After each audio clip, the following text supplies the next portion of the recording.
Oi, pessoal, tudo bem? Vicente aqui da TM26 da Medicina e vou dar continuidade com relação aos antidepressivos. Agora, abordando os antidepressivos atípicos, eu utilizei o livro Psicofármacos Consulta Rápida como minha base teórica, além do Stal que eu tinha usado na aula passada.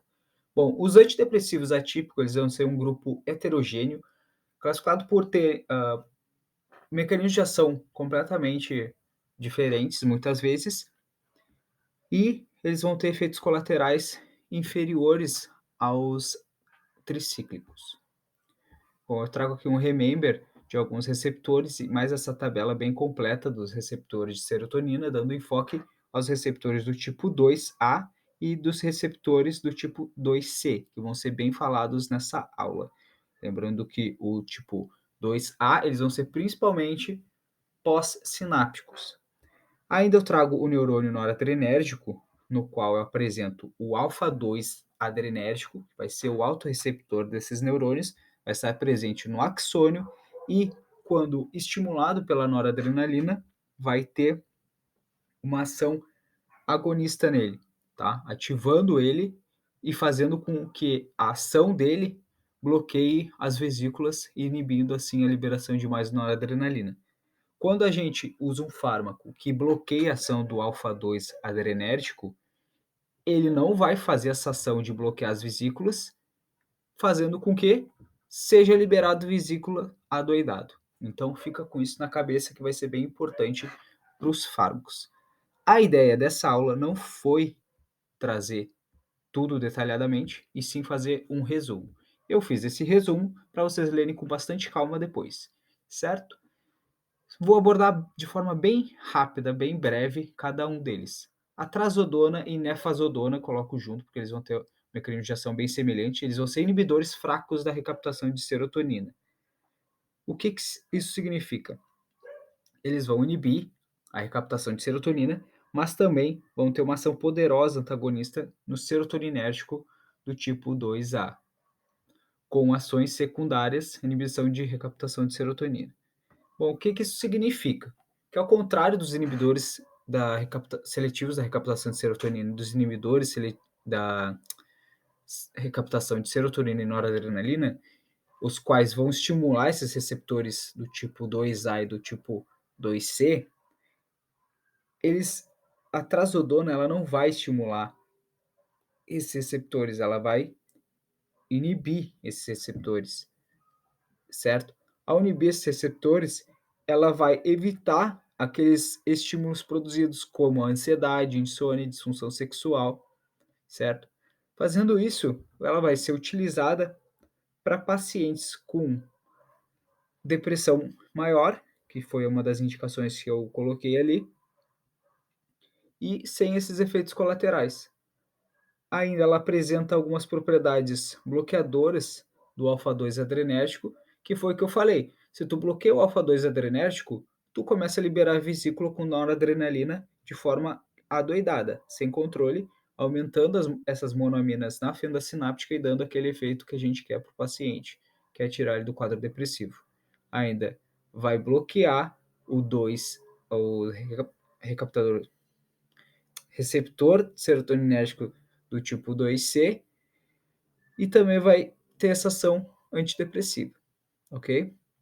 Ela apresenta em altas doses essa ação antidepressiva e em baixas doses efeitos hipnóticos. Lembra disso que eu vou relembrar isso depois para vocês lá no final.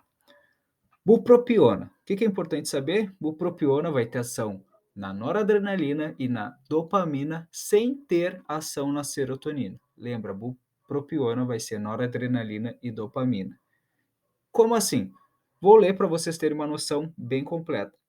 A bupropiona age como uma inibidora não seletiva dos transportadores de dopamina e noradrenalina, tá? Inibindo a recaptação desses neurotransmissores. O que significa? Lembra que eu falei lá na primeira aula que a dopamina vai estar diretamente associada ao sistema de recompensa do cérebro, o qual está diretamente associado à adicção em pacientes com dependência química, dependências de jogos, tá? Isso é importante porque esse fármaco ele vai ser muito utilizado em pacientes tabagistas que querem parar de fumar. Por isso o símbolo de cigarro que eu botei ali.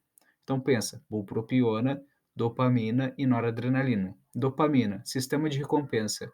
Sistema de recompensa, dependência.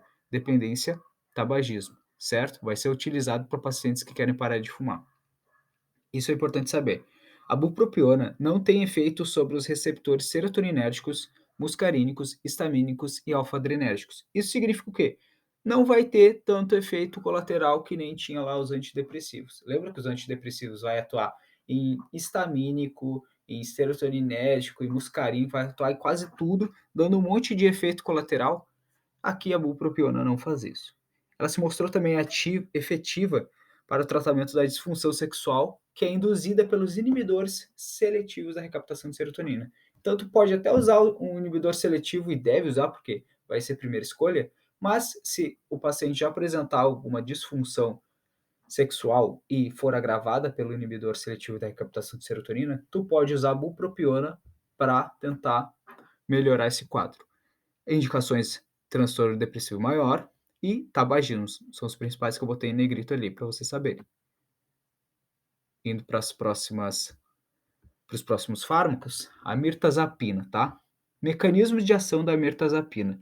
Ela é um antagonista dos autorreceptores alfa-2 adrenérgicos pré-sinápticos e dos alfa-2 heterorreceptores serotoninérgicos, que são responsáveis pela regulação da liberação de noradrenalina e serotonina na fenda sináptica. Bom, lembra que eu falei que os alfa-2 noradrenérgicos, quando tu bloqueia eles, aumenta a liberação de noradrenalina? Eu vou ficar repetindo isso até vocês entenderem, porque isso vai ser a resposta para quase tudo que atuar na noradrenalina. Tu vai bloquear o alfa-2, vai liberar mais noradrenalina. Liberou, aumentou a concentração de monamina? Bom, teoria das monaminas. É isso aí. Bom, ela diminui a inibição da liberação desses neurotransmissores, tá? Por quê? Porque ela bloqueia os receptores. Ainda, ela aumenta a liberação de noradrenalina e serotonina, como eu falei, promovendo os efeitos simultâneos da transmissão desses dois neurotransmissores. Por fim, ela é antagonista dos receptores serotoninérgicos do tipo 2 e 3, diminuindo a ansiedade e estimulando o apetite, que foi aquilo que eu falei. Tu usa o inibidor seletivo da recaptação de serotonina, vai provavelmente dar um efeito de ansiedade, insônia, disfunção sexual. Tu pode usar a mirtazapina para reverter esses efeitos, ok? Atividade anti-histamínica vai dar sonolência e aqui vai ser um efeito bom, porque ela pode ser utilizada para pacientes da população idosa. Mas cuidado, pacientes da população idosa têm que ter um horário para fazer uso dessas medicações, porque se eles fizerem durante o dia, podem cair, podem fraturar o fêmur, por exemplo.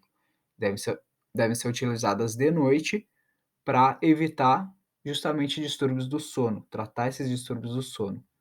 Também vai ser utilizada indicação, ok?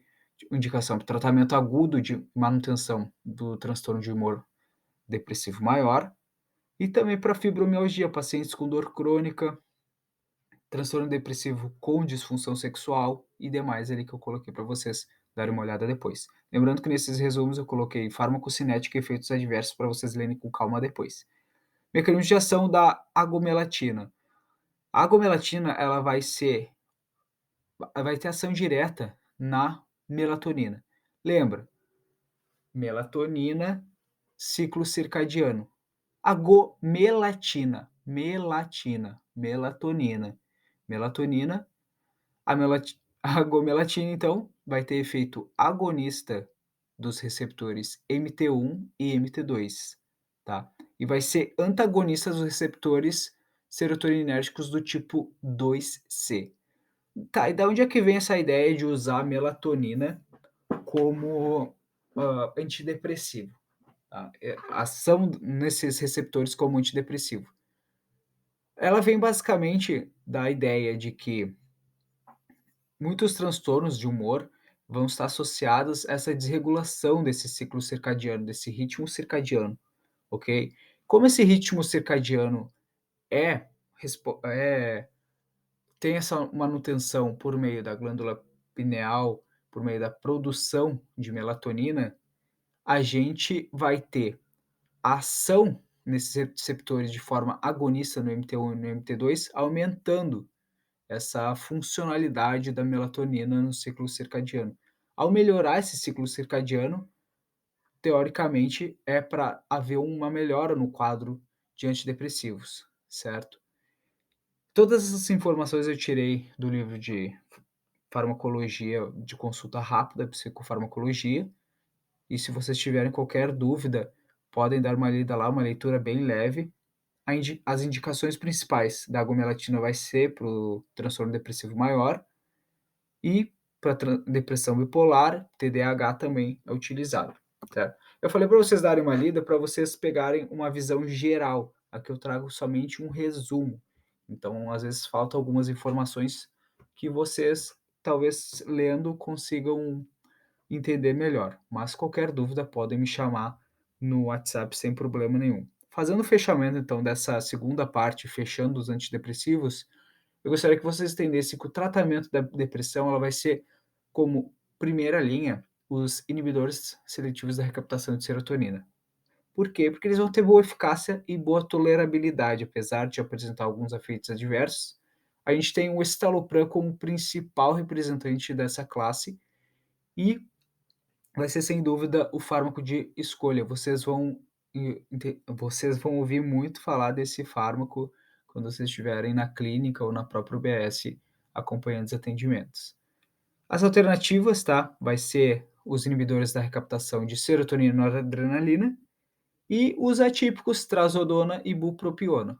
Por último, os tricíclicos e os IMAL não são primeira classe de jeito nenhum, vão ter muitos efeitos colaterais e o IMAL vai apresentar até o efeito da reação do queijo. Então lembre da reação do queijo e também da síndrome serotoninética quando for utilizado com algum inibidor da recaptação de serotonina.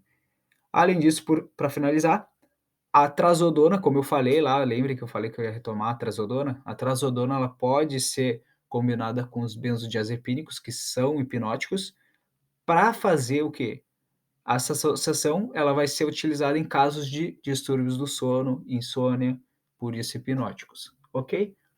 Pessoal, era isso que eu tinha para essa aula. Muito obrigado. Qualquer dúvida, é só chamar.